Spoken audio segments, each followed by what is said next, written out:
What you are about to see is how I cook a pig. Might not be how everybody else cooks a pig. Some people dig a hole, some people use gas, some people use wood, some people use charcoal, some people have fancy rigs, some people have simple rigs. Everybody's way, if it makes good barbecue, is a good way. So all you've got to do is find your own good way. And the following is how I do it to make it good for me with my gear. I cook with charcoal, and I use a rig my dad made in '86. Still kind of pretty considering its age.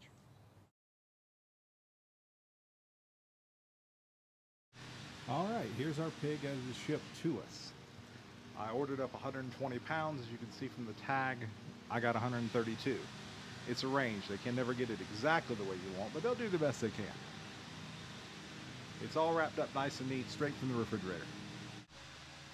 Just before you put your pig on, you've got to make sure that the carcass is ready. You got to make sure it's the way you want it. That what's going to come out is what you want to see. You want to remove all blood clots, like what's up here. I'll have to take that out. You'll want to remove anything that looks like this. This is, I think it's a glob of fat. Dad always called them kernels. But we took them out anyway. And something new for me, being up in the Piedmont, is they leave in these organs. And for the sake of argument, I'm going to call them kidneys. They could be anything, but I think they're probably kidneys. And I'll want to cut those out too. I don't know why they're there. They just are. So those are the 3 steps. Removing blood clots, removing any of these bits of fat and gristle you don't want, and removing any organs may have been left behind.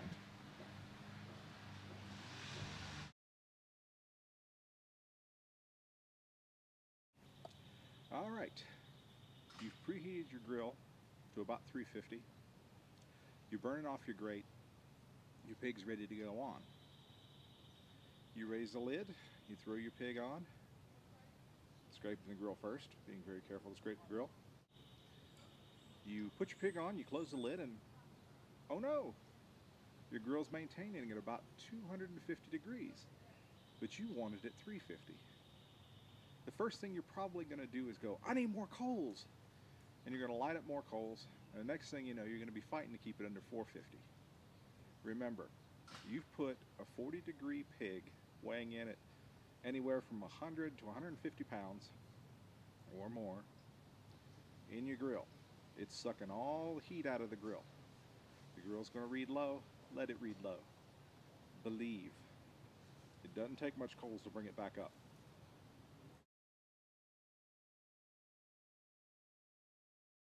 Now, as my daddy taught me, you put the pig on the grill, skin side up.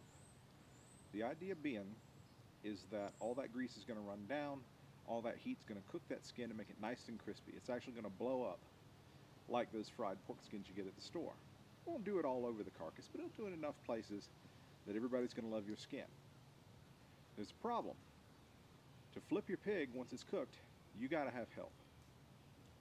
And if you don't have help, if you're cooking like me, you have 2 choices. You can risk injury to yourself and to your food, or you can just give up the ghost, let the skin go, and go ahead and cook it skin side down. Sell it with the meat.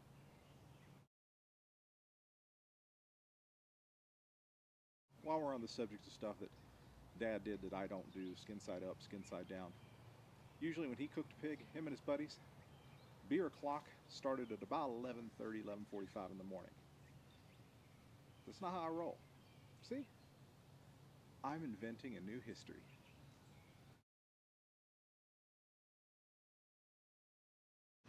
A word on firing your hog. The idea, if you will, is that you are creating a capital letter I in coals. Doesn't matter if you're using wood coals or charcoal. What you stick under there is essentially the same. But you're going to make the capital letter I underneath the pig, tracing out the shoulders across, the backbone down, and then the hams across again. Doing that gives you the most heat where you need it and the least heat where you don't need it.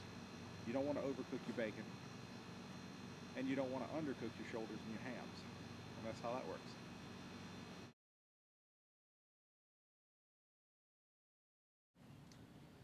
So you're cruising along, everything's groovy, your temperature's starting to drop a little bit, So you're opening up the drafts. You got some other coals preparing, but they're not quite ready yet. So you open up the drafts a little bit more. Next thing you know, that grease ignites. You got yourself a grease fire. It can make a problem for you. The trick is not to panic. Close all your drafts off and just wait. Don't peek. Don't do anything. Close the drafts and let it sit.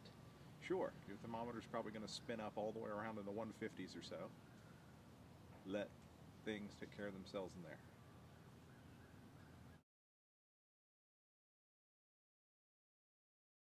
Cooking a pig requires intuition, patience, and nerves of steel. Bring a book.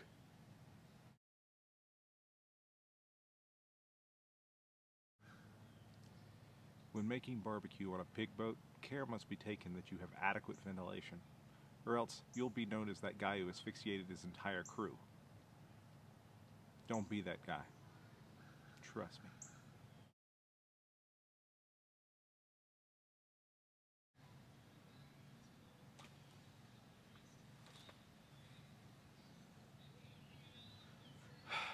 Still bored.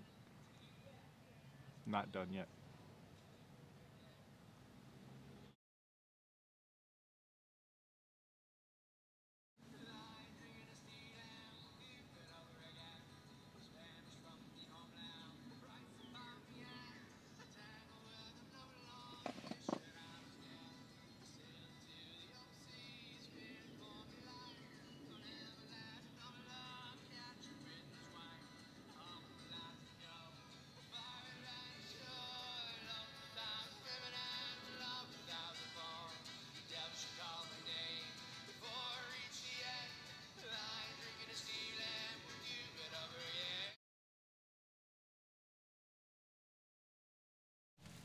And we're done. If you look down here, this blackness, evidence of a grease fire we had earlier. But you'll see a few spaces here where the skin has popped out and become quite crispy. That's going to be really good in the barbecue. I've done a thermometer test, and we are at least 170 throughout. I'm finding for tenderness, I like to go as high as 180. You see my two probes here, one of which is my backup, one of them is my primary. So right there where it says 170, well, 160 is the new FDA done, 170 is the old FDA done, and 180 is where I like to keep it for the sake of tenderness. So right now what we're going to do is slash this membrane across the ribs and add the sauce, and then we'll let it rest.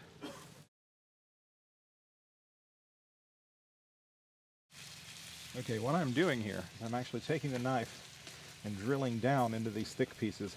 I want to open that up so I can get some sauce down into it.